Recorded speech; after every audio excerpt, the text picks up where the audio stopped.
السلام عليكم. حارس اتحاد طنجة ريان أزواغ يوقع رسميا لنادي إشبيلية الإسباني. جبت لكم بعض المعلومات على هذا الانتقال هذا وعلى هذا اللاعب هذا اللاعب اللي تعرفنا عليه السنة الماضية البطولة الاحترافية مع اتحاد طنجة، والسنة الماضية حطم الرقم القياسي لأصغر لاعب. السنة الماضية كان عمره 17 سنة وكان أصغر لاعب في تاريخ البطولة الوطنية، أصغر حارس مرمى في تاريخ البطولة الوطنية كيلعب رسمي.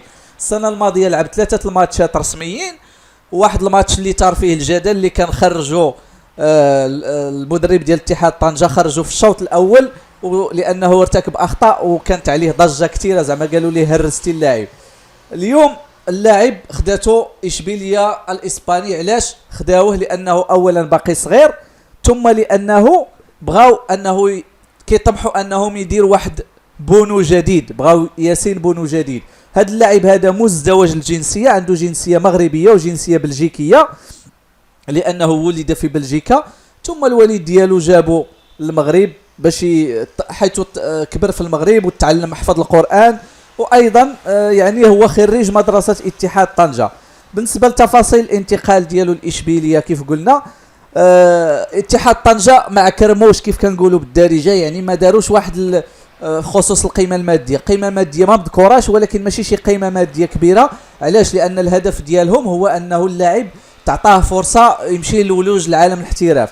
ولكن دار واحد البند مهم، شوفوا معايا مزيان في هذا المقال هذا: un pourcentage de 40% sur une éventuelle revente.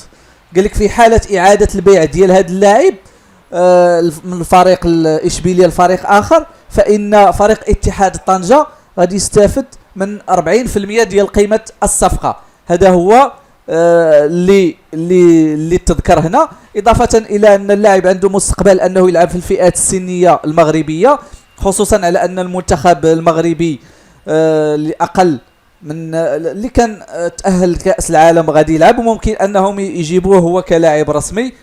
هذا هو اللي كاين في خصوص هذا الخبر هذا. كنتمناو ليه حظ موفق، كنتمناو انه يكون ياسين خليفة بونو، وكنتمناو على انه يبقاو يعيطوا عليه المنتخب الكبار او منتخب اقل من 23 وتعطاه الرسميه في منتخب اقل من 23. نديروا كما لامين يامال هذا، ما نتسناوش حتى يدير 24 25 ولا 30 سنه عاد نعيطوا عليه كيف كيديروا في المنتخبات. نعيطوا عليه من دابا كحارس ثالث في المنتخب ياسين بونو. كاين حارس نهضة بركان منير القجوي، ثم نعيطوا على هذا كحارس ثالث مادام انه مشى لاسبانيا، نكبروا به لعل وعسى يكون له شأن كبير في المستقبل. هذا هو اللي كاين اخواني اخواتي. بالنسبه للقيمه الماليه ما مذكوراش في حتى شي مصدر، ولكن كيف قلت لكم كاين 40% لاتحاد طنجة في حاله اعاده بيع اللاعب. والسلام عليكم ورحمه الله.